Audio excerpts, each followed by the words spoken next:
my goodness, royal watchers and Netflix subscribers, I cannot believe what I'm about to share with you today. The entertainment disaster of the decade has just unfolded, and it involves none other than Meghan Markle's Netflix show With Love, Meghan. I've been covering celebrity meltdowns for years, but this behind-the-scenes catastrophe has left me absolutely speechless. Now, I know you guys are excited for more, but before we delve into further discussion, if you haven't subscribed, come on guys, what are you waiting for? Hit like, subscribe, and ring that notification bell ASAP. So now, let me break this down for you, because what happened with Season 2 of Meghan's show is truly unprecedented in the streaming world. Imagine spending $5 million on a finale episode, only to have it completely scrapped days before release, because it was so embarrassingly bad. That's exactly what happened with Meghan's Christmas in July beach extravaganza that Netflix executives deemed too cringeworthy to ever see the light of day. I've got all the exclusive details about this spectacular failure that has Hollywood insiders buzzing. Picture this scene. Meghan Markle on Zuma Beach in Malibu, wearing a Pamela Anderson-inspired red bikini with a white apron, barbecuing hot dogs next to artificial Christmas trees while lip-syncing to a bizarre rap remix of holiday classics. I'm not making this up. This was supposed to be her big comeback moment, her chance to silence the critics and prove she still had star power. But after 7 consecutive test screenings, yes, 7, where audiences reportedly walked out in disgust and one viewer even called it career suicide on camera, Netflix executives made the unprecedented decision to delete the entire finale. $5 million worth of production, celebrity cameos, drone footage, and Meghan's artistic vision completely erased as if it never existed. When Meghan found out her grand finale had been cut, sources say she had a complete meltdown. She reportedly begged Netflix executives to reconsider, insisting her loyal fans deserved to see her artistic vision. But Netflix stood firm. The footage was deemed so catastrophically bad that it couldn't be salvaged even as a deleted scene or bonus content. What makes this story particularly fascinating is that Meghan had demanded and received complete creative control over the season. Netflix gave her everything she wanted: a massive budget, final cut privileges, and the freedom to structure episodes however she saw fit. She chose to shoot everything in one massive production, treating Season 2 as a direct continuation of Season 1. Efficient? Maybe. Smart? Absolutely not. The result was reportedly a bloated, disjointed mess that lacked any semblance of soul or genuine connection. But nothing flopped harder than that finale. Insiders described it as cringe beyond recovery, so bad that even Ted Sarandos himself, the co-CEO of Netflix, had to get personally involved. That never happens unless something is truly spiraling out of control. Can you imagine the humiliation? Being told that your big moment, the one you genuinely believed would redeem you in the public eye, is so terrible that a major streaming platform would rather eat a $5 million loss than let anyone see it? That's exactly where Meghan Markle stands right now, and Hollywood is absolutely buzzing with this story. The technical problems with the finale were apparently just as disastrous as the concept itself. According to sources, there were glaring continuity errors: a Christmas tree that was fully decorated in one frame and completely missing in the next.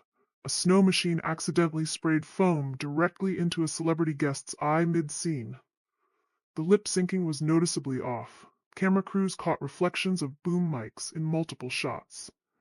Meghan reportedly demanded that the lighting be meticulously adjusted to make her look angelic, but the result made everything else in the shot look flat and washed out.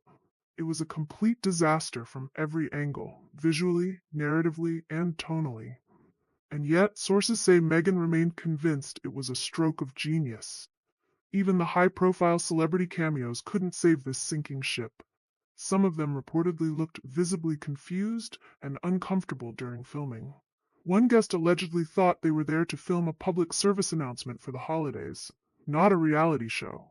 Another left after only an hour, citing creative differences, which insiders interpreted as a polite way of saying, "What the hell is this?" The fallout was immediate and intense.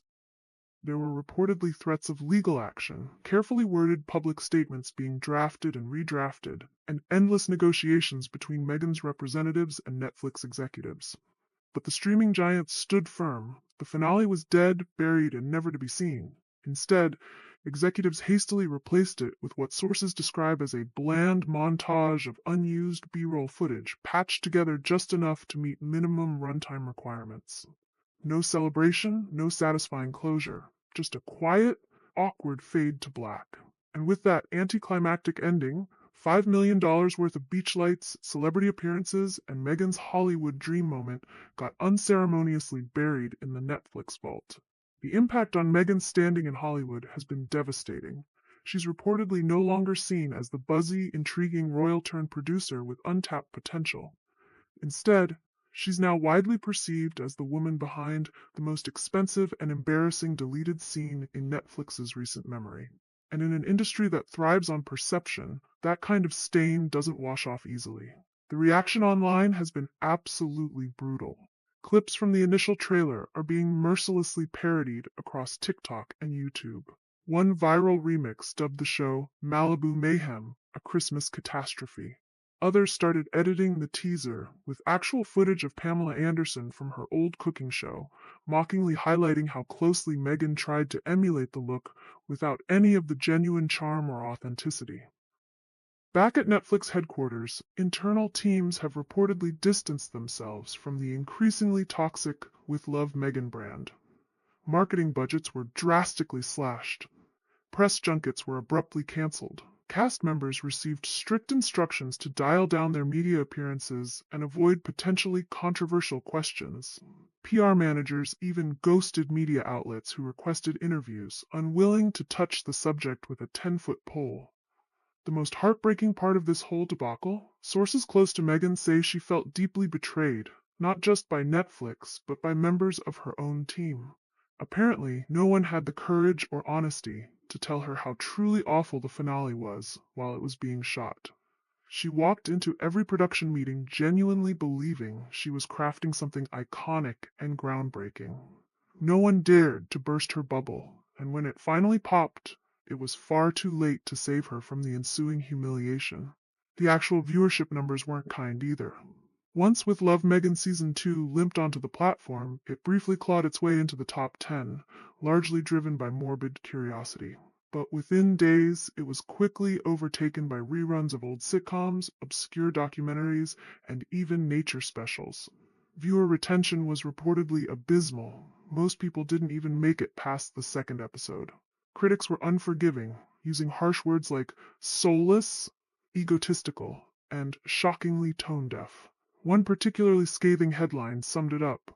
Netflix should have left this on the cutting room floor, and they almost did. There were even whispers that the studio seriously considered pulling the entire season, not just the disastrous ending.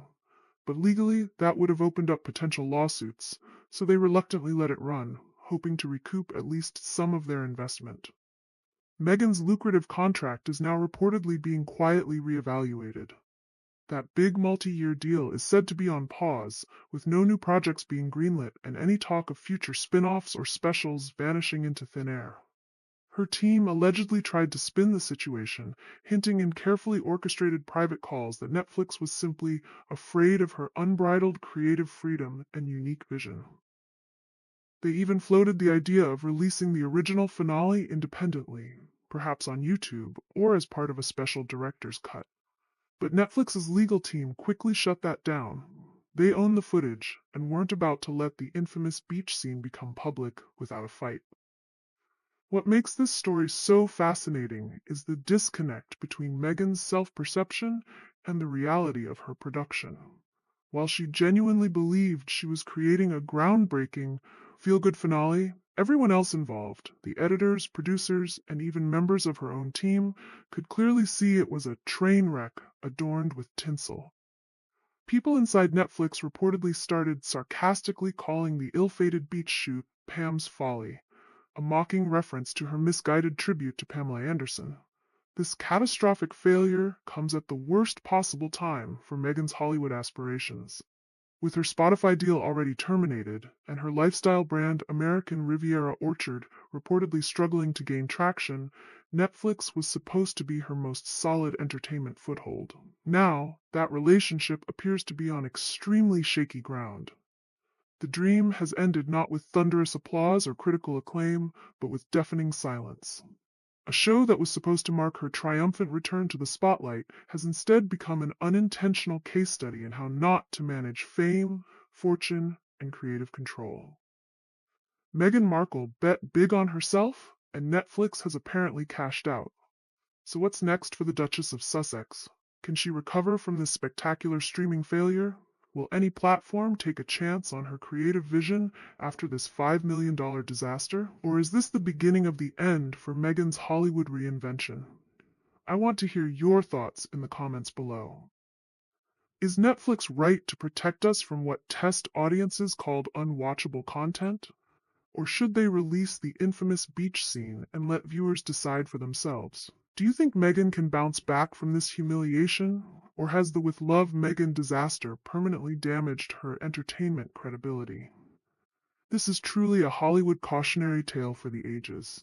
A perfect storm of unchecked ego, zero creative oversight, and millions of dollars down the drain. Stay tuned for more updates as this extraordinary story continues to unfold. Don't forget to like, subscribe, and hit that notification bell, because you know I'll be bringing you all the latest developments in this unprecedented streaming disaster. Ta-ta, and bye for now.